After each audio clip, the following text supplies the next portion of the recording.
Hi viewers, today I'm going to troubleshoot and attempt to fix this brake indicator that has refused to go out, even though when I disengage my parking brake that remains on. So there are a number of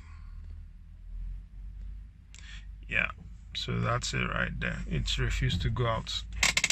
Parking brake back up. There are a number of things that can cause this. The commonest one is you want to check the level of your brake fluid.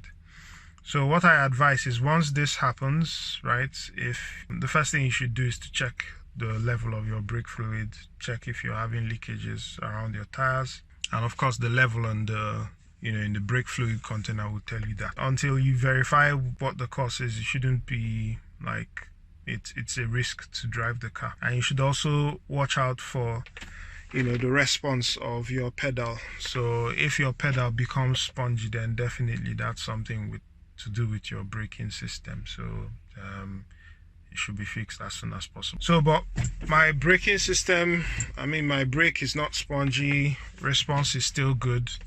So the first thing, so I'm here at the brake fluid reservoir.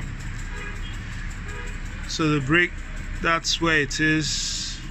Minimum is down here, minimum is right there, maximum is here. So brake fluid level is good, so that tells me it's not low fluid. So after checking the brake fluid level, one other thing you want to quickly rule out is the parking brake. So you want to ensure that the parking brake switch is not bad, and it's quite simple. On this car, you just take off this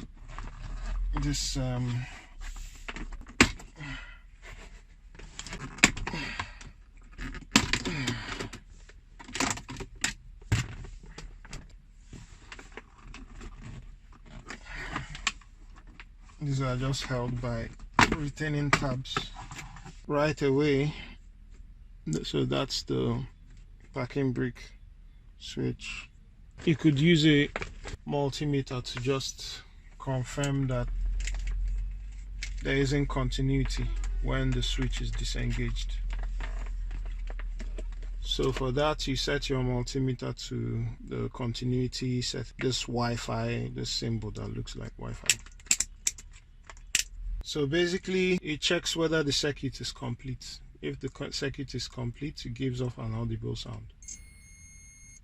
When you put your one of the probes here and the other one down here on the switch, right? So if there's no continuity, right? But when this is engaged, you have continuity, right? So the problem is not from here. So the next thing I want to look at is the brake level fluid sensor itself. Sometimes when it goes bad, it would ensure that this light doesn't go off. So let's get to that. So that's the brake fluid reservoir. It's built into the brake master cylinder, which is the metal thing you're seeing there. That's the electrical connector to the fluid level sensor. So sometimes when that fluid level sensor goes bad, it doesn't work as it should.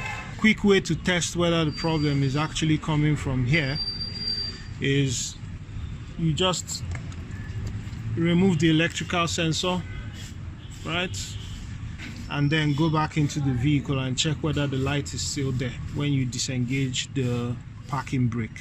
I disengage the parking brake and the light goes out. So that tells me I'm dealing with a defective sensor, because the level of the fluid is appropriate, but it's not acting as it should. So if you wanted to properly nail the switch, you could also check for continuity the same way I did it in the car, on the two leads for the brake level fluid sensor, right? So with fluid in the reservoir, there shouldn't be continuity. I'm sure if I check it now, I'm going to have continuity, but because this place is too recessed and it's I can't really see what I'm doing, so there's no need for me to do that. The test I did is already confirmatory.